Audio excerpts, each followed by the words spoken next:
Welcome to the Lost Signals Discusses Literature, where we apply the revolutionary MOTS skill to classic and contemporary works of prose. So, join us once again, won't you?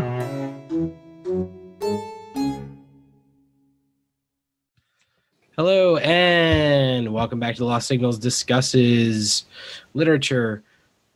Tonight we are talking about a short story that we actually are going to be releasing the quote-unquote movie adaptation review of in fairly short order. This is Halloween 2020 special. Yeah, it's going to be a Halloween movie, but this is the 1975 Stephen King short story, The Lawnmower Man. I am going to be your host, Steve Ramosi, joined tonight by Christopher Morgan. Good evening. Scott Thurlow. Vroom, vroom, vroom. And Jonathan Ian Manzer. Oh, is the ringing of the phones will be whatever. My brother's crying. Phone on earth, ringing in unison. Yeah. It doesn't have that story. I think we're going to toss it over to Ian for a funny logline. Well, considering the controversy around Stephen King's name on it, this is Stephen King's Lawnmower. Clive Barker's Jericho by Clive Barker, of course. Indeed. Excellent. All right, Chris, why don't you talk about the plot of this? All right, this guy named Harold Parquet bought a new lawnmower and accidentally, through circumstances, ran over his daughter's cat. So he threw away his lawnmower. He traded his lawnmower in for like a tank of gas and some other stuff. And the next summer, he just lets his grass grow and grow and grow. And he calls a lawn service, which I guess at the time this was written, they didn't have like landscaping services run around. And the lawnmower man comes over and takes off his clothes and follows the lawnmower around and eats the grass and eats the groundhog. And eventually... It was a mole. A mole, that's it, a mole. And yeah, when and then Harold calls the cops on the lawnmower man, and the lawnmower man sticks the lawnmower after him, and it's all she wrote for Harold. There's sacrifice, right? So, like, I mean, we mentioned like briefly off cast. Oh yeah, I'm sorry. The twist was that the lawnmower man's boss was Pan. Go on. Exactly. Yes. So thank you, Chris. That's all. So like, given that it's like 7 pages. Like it's super short, the story, and like I feel like Stephen King sort of like jerked it off like offhand. Like I got some other shit to write. Like I guess I'll write this one. Like here it is. Like whatever. So like, I mean, in terms of plot, like I'm looking at like I guess a 2. Like it's fine for what it is. It certainly is. Again, and we mentioned like this episode will probably air before the actual episode of the movie Lawnmower Man. So like there's hardly anything if much about like that translates to each that is contained in both. So like given that it's so short and it just goes by very quickly, it's fine enough for me for like an alright 2, and I can even maybe be bumped down to a 1. So with that, go on, my friends. Yeah, I mean, I'm gonna give this a 1. There's not much there, and what is there is it seems like this was written as a joke. And like an in-joke with himself, basically.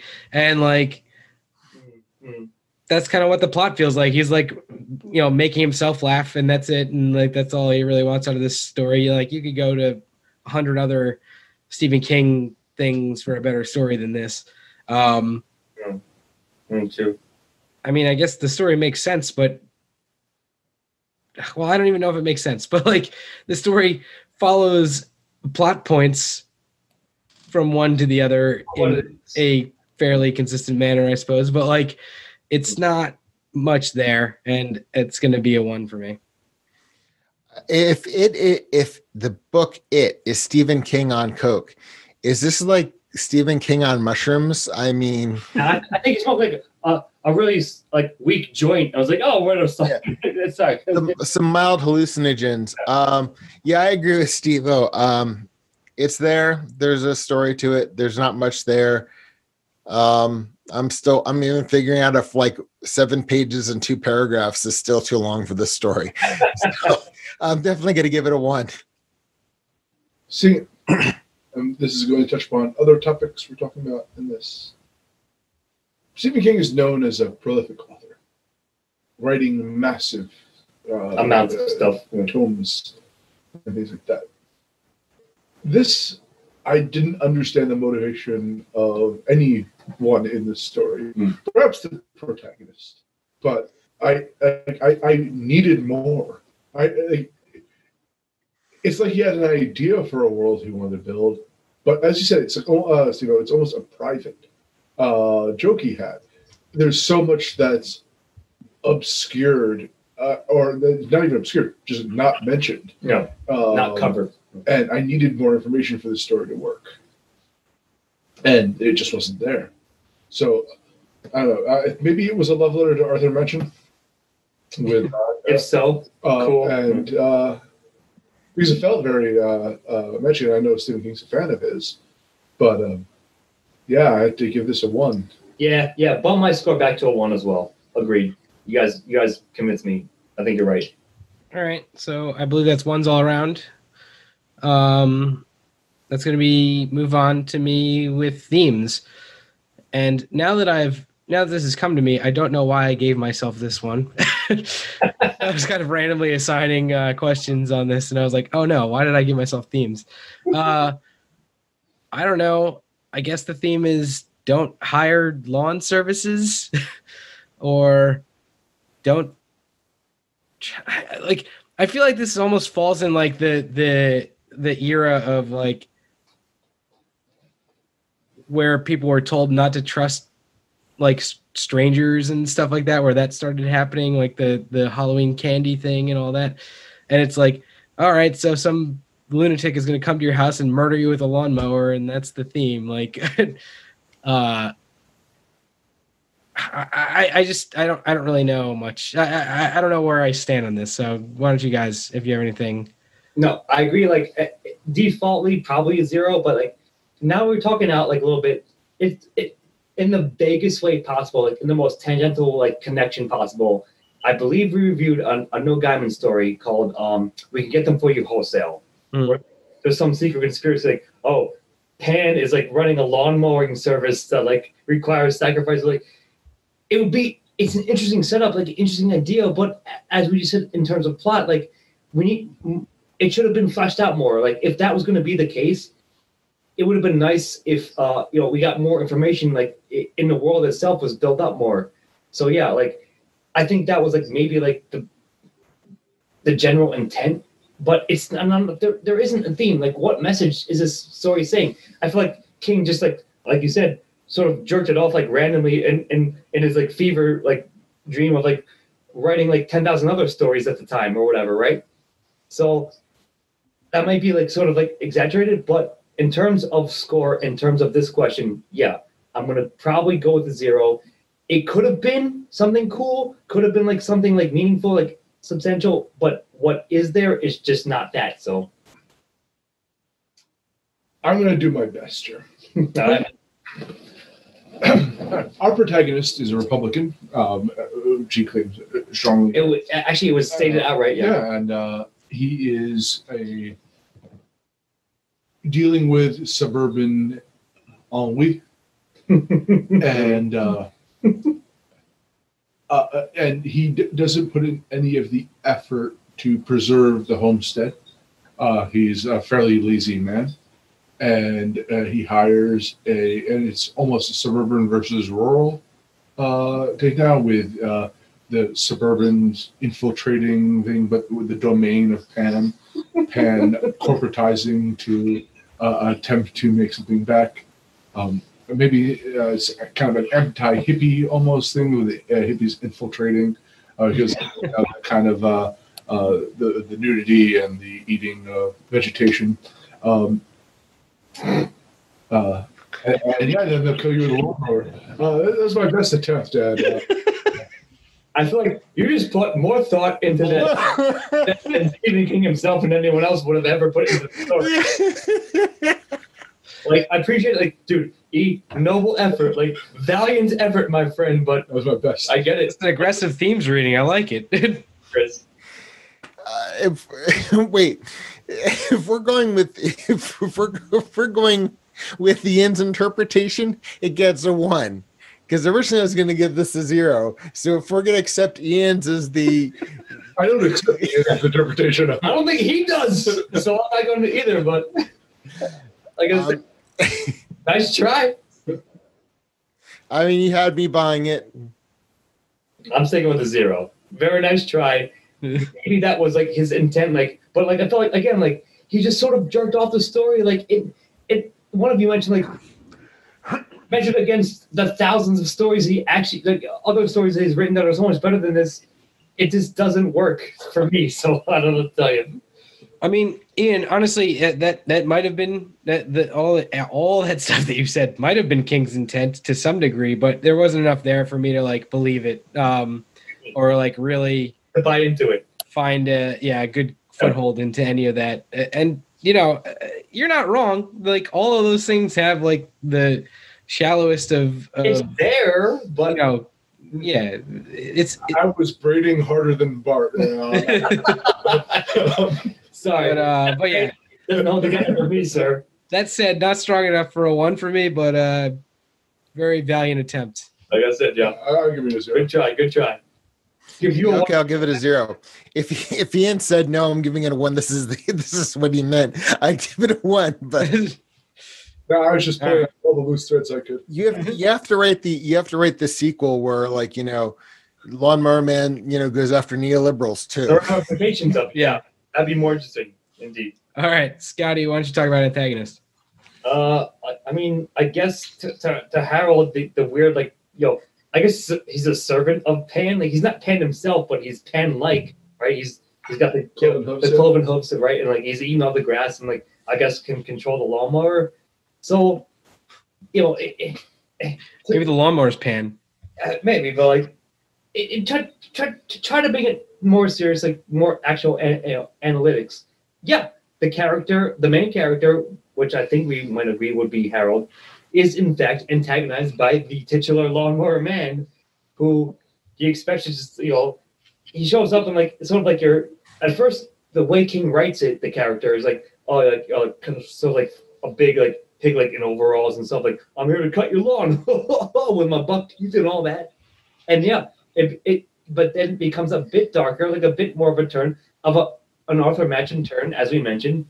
So like I feel like at the end of the day, the character within the story was antagonized eventually and then exponentially by the lawnmower man, and by trying to figure out what the fuck is happening. Like, there's a sacrifice. Oh, he mentioned sacrifice. Oh, and I work for Pan. Like, so I'm saying all my ramblings to say, I think it might work just enough for a 1 because the character, again, the at least the protagonist was antagonized by the lawnmower man and his lawnmower. So like, I think it works for me. Like, again, it's not the best shit ever, but in terms of like just viewing it in a bottle, I think it will be enough and works enough for a 1. So what do you guys think? Mind if I go real quick? Sorry. Please, no, go. All right. Pan, the satyrs, the one is the Greek representations of them, which are forest-dwelling creatures, kind of mischievous, kind of hedonistic. And then Machen, this is, because I know Stephen King's a big fan. He was definitely influenced by that. Yeah, he was quoted saying that Machen is the best horror writer of all time, which is his main work was The Great God Pan. But Machen was, I think it was from a mistranslation, thought that Pan also represented what lied, like hidden knowledge, things like that. And that was a part of the villain that he developed, was a creature that held secrets that you don't have access to. Neither of them appear in the Pan Lawnmower Circus. I'm quite confused as to the motive of the villain in this. I don't know. If someone can explain that to me, that'd be amazing. But like, with the relationship of the sacrifice, do they kill every single person that No. on service for? Or just people who question it or figure it out. Like, that was the implication to answer that. Is it knowing? I don't know, and that's a big problem for me. Like I said, like just real quickly, I mentioned it before, but like I got just the barest of hints of the Gaiman story of we get to like, oh, we can kill everybody, like, as long as you call us and you want to kill more and more people. Like we're the Lovecraftian cleanup service essentially, right? It's not a business that has long-term potential if you murder. No, but the thing is, I thought that the only reason that he killed Harold is because he called the cops. Yeah, That's what it seemed like. on him out. Like, yeah, it was implied. Like, But he also committed ritual sacrifice. Yeah. So they have ritual sacrifice for I don't know. It's this that. he was like, It's like, yeah. the Lawnmower Man said, like, every now and again, like, sometimes, like, in general, we need a sacrifice, and those, I guess, clients, we'll call them, of ours, who are so perturbed that they can't handle it, those are the ones who are going to sacrifice in service of whatever they're doing. Like, it's very, very super vague, if hardly mentioned at all. But I don't know, like, now you're right. Like, now you're making me, like, sort of, like, waver upon this. It is vague. It's a vague. Like, what's their fucking plan, right? The pretense of this whole business is kind of insane. Like the vagueness Ludicrous. of the actual antagonist. Yeah. I don't really understand in the same kind of way as you, Ian. And like, yeah, I mean, it's like we both said earlier. It just feels like it feels like a story that we don't have the whole all the elements of, like an inside joke that he just wanted to tell us the punchline of, and we're like, but where's the setup? Yeah, exactly. If we were to go with Ian's thematic through line of the story, that Harold was antagonized by the world, and the Lawnmower Man didn't. The fact that he couldn't adapt, blah blah blah. So seriously, Ian, if that was the actual story, a lot of this would actually work. If not motivation in the character, but thematic motivation. I know that's true, buddy. I know that's true. Yeah, but no, I mean, there's this guy was like antagonized by everything. The Lawnmower Man was just an exaggeration of that. No, I'm giving him a 0 too. Yeah.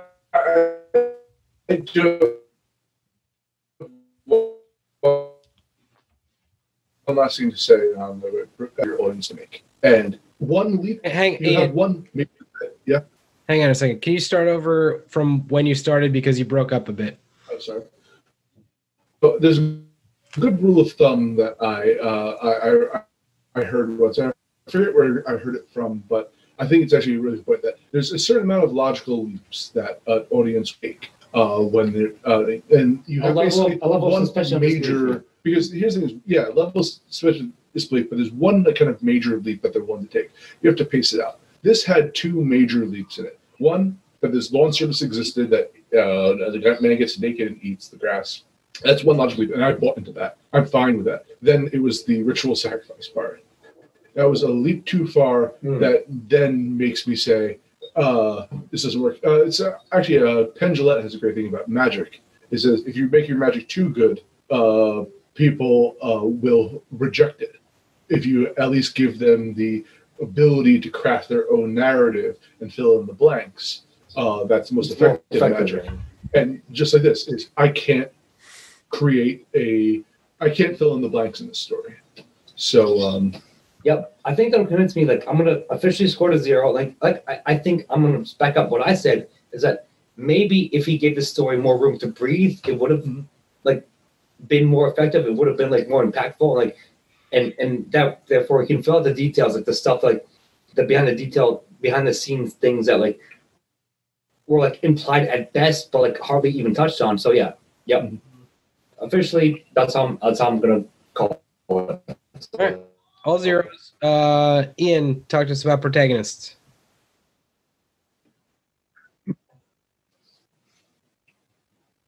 Okay, so the one thing I did get out of this is the suburban angst of our main character. No. I think that was portrayed very well.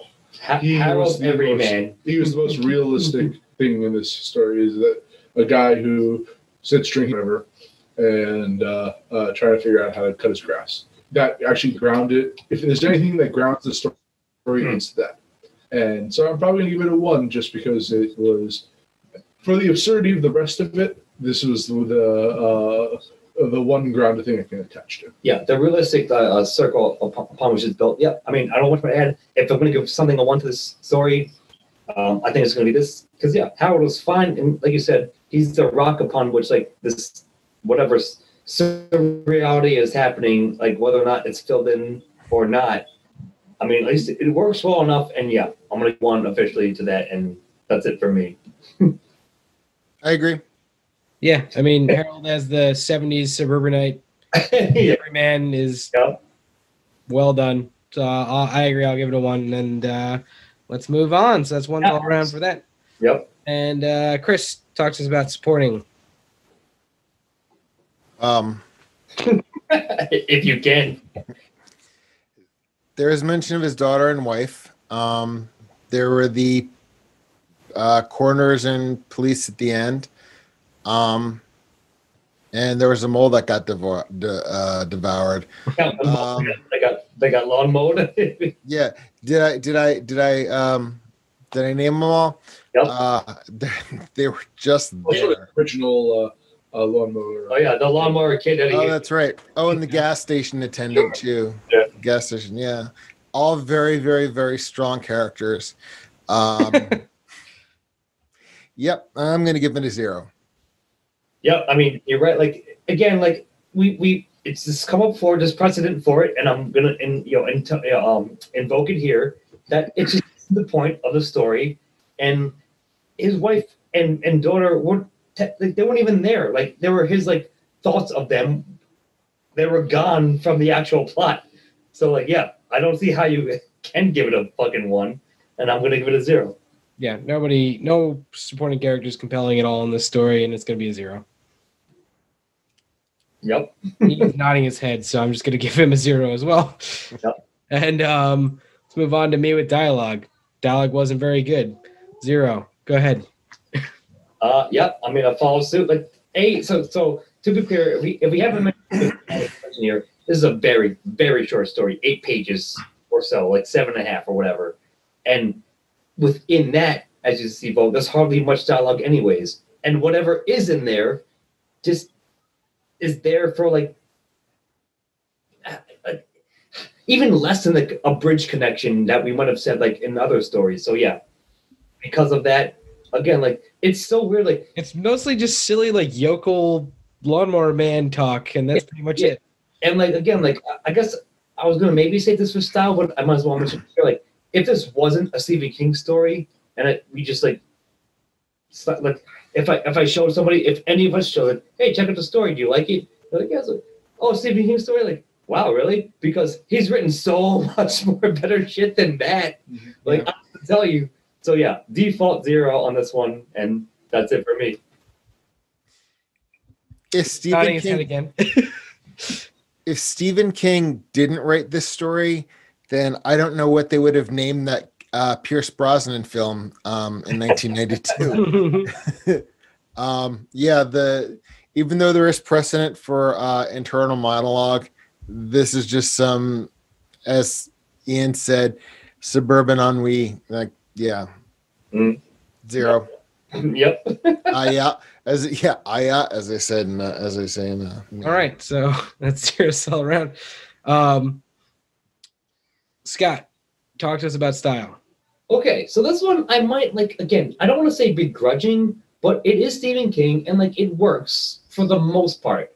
Now again, as I just literally just said, most like best well-written King story, even amongst many anthologies that he's done and that have been collected, no. But it does still work. At least it has a good flow because it's him writing it. Mm-hmm. So yeah, if nothing else, I'm gonna give the story a 1, even versus again like his overall Aurora works. This one still works well enough, and it's written well enough. Again, it's also light and breezy. Again, you can get through it in like 20 minutes if you had to. And because of that, I'm going to give it an okay, solid enough 1. Actually, there is some clever wordplay in this. Yeah. That I noticed. It's still there. I thought it was stylistically, if there's anything to recommend from this, it's that. Yeah. Agreed. Yeah, I was gonna say I actually love this era of Stephen King, and whatever the content is, the quality is there as it is. So yeah, I'll give this one a 1. Yeah, I mean, I agree. I think there's some, as always, Stephen King is really good at painting a picture with his words, whether he's telling a good story or not. The shitty King story is still better than most. Yeah, you can see what's happening in your mind's eye anytime you're reading a King book, and this one is no different. So I will give him credit on that. That's going to be a 1 for me for style. Clearly not the strongest Stephen King story with style, but still a decent King story in terms of that. Yep. That's going to be 1s all around. And Ian, talk to us about recommendation. No. As short as it is, there are better things to read. There's probably thousands of pages of more of Stephen King that you can read. Use that I don't know. It's just that it didn't work for me. Even ignoring the fact that Stephen King worked. Unless you're like a completionist, it's just a mediocre story, and I don't think worth the time. Yeah, I mean it's a fun teaser. Like the whole reason I'm doing is like as a lead into our annual Halloween celebration. But as a story, as a standalone, I wouldn't like you said. There are so many other things from this writer, and like in the genre itself that you can read and like be entertained by. It's just sort of there. It's like a curiosity, I guess I want to say but I would not recommend it. Even if it doesn't take that much time to read, you might as well read something else better than that. I don't know. So yeah, mark it 0. It's kind of funny on this one because Night Shift, where this comes out of, is one of my favorite short story collections. It's a good anthology, right, Chris? Yeah. In fact, a couple years ago, I picked Boogeyman, which is probably one of my favorite stories from that. And that's so much better than this one. Yeah, I was going to say, so this would be one of 2 film stories that weren't very good out of that anthology. So my recommendation is this. Yep. Isolated, would I recommend this story? No. But I recommend Night Shift Anthology, and if you want, again, if you're a completionist, I recommend the anthology, but I don't recommend the story. If you're gonna read Night Shift, you're gonna read it all anyways. Like read different seasons instead. Much better. Yeah, your mileage may vary on those, but yes, certainly most stories from this short story collection are better than this one. I am going to agree. This is a 0 for me. I recommend. And I don't feel the need to defend myself. Yeah, that's all I'm going to say. I don't have to. So here, buddy. Anyway, that's going to leave us off. I believe we all gave this a 3. Normally we would say the reasons that we gave it 0s, but instead I'm just going to say we gave it 1s for. We all gave it a 1 for plot, which is not very good. The positive recommendations or the positive things about this story were protagonist and style. And yeah, it's not a great short story. I would highly recommend a lot of other Stephen King works before this one, as we've already mentioned. Chris, I see you're chopping. I was going to say, within the last year, Scott recommended a 10-paragraph story called Lawn Dad. Mm-hmm. Those 10 paragraphs this one got a much higher score than it is much better, and they're both about it's a better story. Very good callback. Jesus, I actually read about that story, Chris. But yeah, now that you mentioned it, yeah. So just I believe that was by a guy named Lincoln Michelle, and yeah, that's right. And give him a shout out. Yeah. good story. We'll read that one instead. If you Yeah, want to as I read said, I something recommend- about lawns, Fuck. Goddamn. read that instead. Exactly. See, well, yeah. You want to read a story Skip about this one and read Lawn Dad. Yeah, I absolutely agree. Yeah. But yeah, I think that's going to do it for us, unless anybody else has anything. Is it officially a 3 average? Because we all give 3. Yep. Yep. All threes is a 3 average. Yep. Aggregate score of a 3. And unless anybody else has anything else, we're going to wrap it up. I've been your host, Steve Ramosi, joined tonight by Christopher Morgan, Yeah, good night. Scott Thurlow. I'm going to hire Arthur Matchin to cut my lawn. You do a better job than this guy. And Jonathan Ian Manzer. Have a good night. Next Bye. time. Happy Earl Halloween. Cheers. Editing and engineering by Jonathan Ian Manser. Music by Christopher Morgan. Check us out on YouTube and iTunes for the shows, and on Facebook and Twitter for updates.